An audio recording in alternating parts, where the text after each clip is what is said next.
Hello everyone. Last video में हमने dictionary को समझा था। चलिए अब सेट को समझ लेते हैं। सेट भी एक अनऑर्डर्ड कलेक्शन होता है और इसमें यूनिक एलिमेंट होते हैं, यानी एलिमेंट्स रिपीट नहीं हो सकते। इसका डिक्लेरेशन भी आप करली ब्रेसेस का यूज करके करते हैं। अब आप बोलोगे कि डिक्शनरी और सेट में फिर फर्क क्या रहा।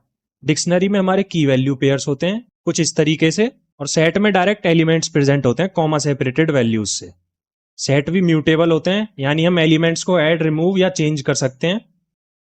ये रहा सेट का एग्जाम्पल। अगर आप इसमें डुप्लीकेट एलिमेंट ऐड करने की कोशिश भी करेंगे तो ये ऑटोमेटिकली उसको रिमूव कर देगा। जैसे यहां पे इसने 3 को रिमूव कर दिया और आउटपुट में आपको 1 2 3 4 मिलेगा।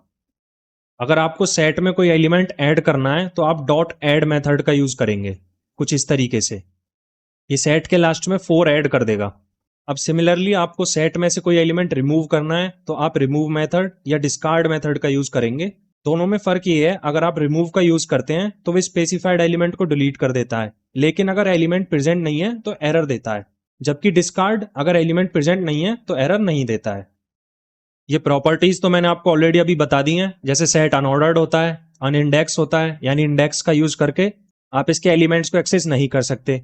सेट में डुप्लीकेट वैल्यू नहीं हो सकती, और सेट म्यूटेबल होता है। अब ये सेट पे कुछ ऑपरेशंस हैं, जैसे आपने मैथमेटिक्स में पढ़े होंगे यूनियन, इंटरसेक्शन। इसी तरीके से पाइथन में भी सेट्स पे ऑपरेशन परफॉर्म कर सकते हैं आप। तो सेट के ऑपरेशन देखने से पहले इसके कुछ फंक्शन देख लो।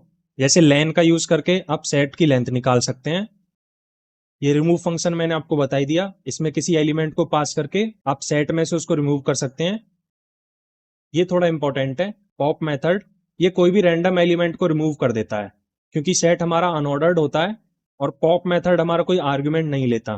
तो ये किसी भी रैंडम नंबर को रिमूव कर देता है और रिटर्न कर देता है सेट को। क्लियर फंक्शन आपके सेट को एम्प्टी कर देगा। बाकी अब ये ऑपरेशंस देख लीजिए आप, यूनियन, इंटरसेक्शन। इसके लिए मैंने 2 सेट का एग्जांपल लिया है। सेट 1 जिसमें आपके एलिमेंट है 1 2 और 3। सेट 2 में आपके एलिमेंट्स हैं 3 4 और 5। अगर आप सेट 1 डॉट यूनियन सेट 2 करते हैं तो ये आपको इन दोनों सेट का यूनियन रिटर्न कर देगा, यानी कि 1 2 3 4 5। सेट 1 डॉट इंटरसेक्शन सेट 2 करते हैं तो आपको इन दोनों सेट का इंटरसेक्शन मिल जाएगा, जो कि इस केस में आएगा 3। अगर आप कुछ ऐसा करते हैं सेट 1 डॉट डिफरेंस सेट 2, तो इन दोनों सेट के एलिमेंट्स का डिफरेंस मिल जाएगा आपको।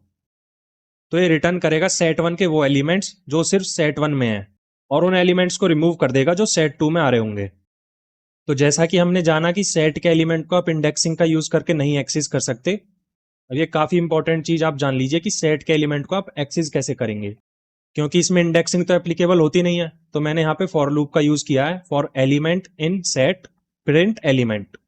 सो ये आइट्रेटर पूरे सेट पे एक एक करके आइट्रेट करेगा और आपको एलिमेंट मिलते रहेंगे जब तक कि सेट एम्प्टी ना हो जाए।